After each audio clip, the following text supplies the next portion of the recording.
Good morning. I am very sorry that I cannot be with you in Delhi today. I guess many of you know the reasons now. The Ministry of External Affairs, for some reason, made it very difficult for me to obtain a clearance visa to come over. And nevertheless, I have provided you with all of you a copy of this speech. Um, Crisis after crisis, why financial sector reform is not enough. And that is in turn a short version of the book Paper Dragons, Why Financial Crisis Happen and Why China May Be Next. Uh, well, let me just then give you a very brief summary of the paper. The first part shows why we're still skating on thin ice, uh, giving a number of alarming indicators in regarding why this is so.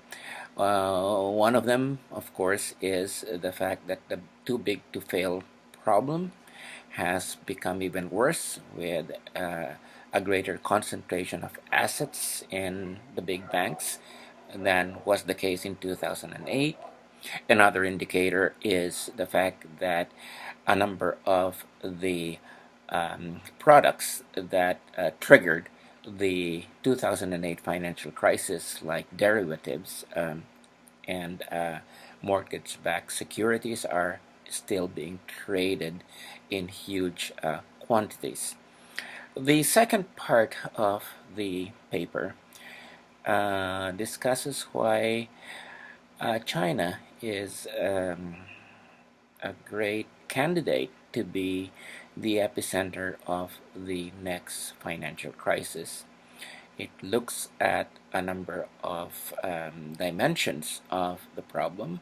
One is the roller coaster stock market.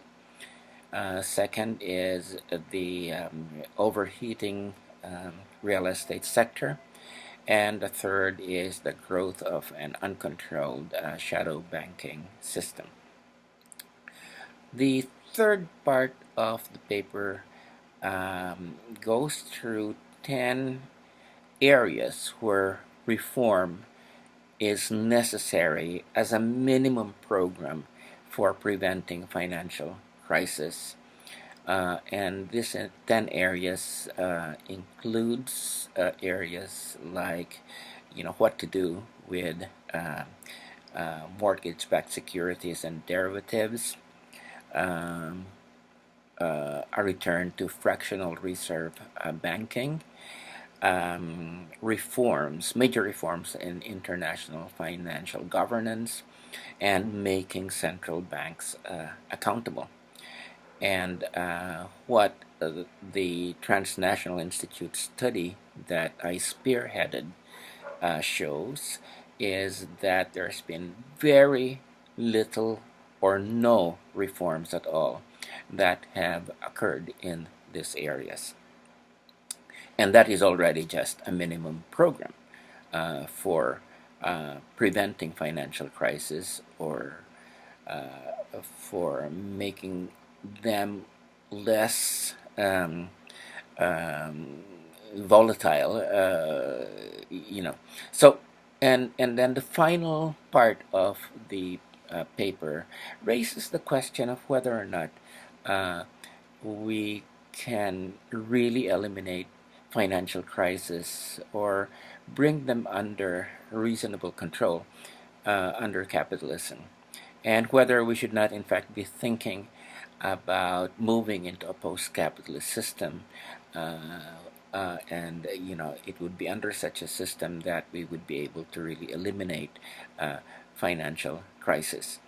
And so the the um, the paper ends posing a number of questions regarding this, including the fact that uh, financial crises really are linked to the crisis of overproduction, and whether a reform of capitalism is in fact possible at this point in time, uh, especially when you have, issues of climate change and inequality remaining really unresolved and seemingly needing a much, much more comprehensive transformation, in order for the challenge that they pose to be met.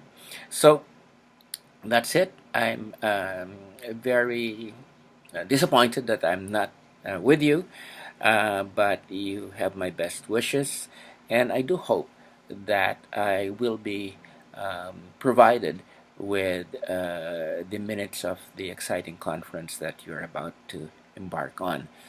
Thank you very much, and I wish you all the best.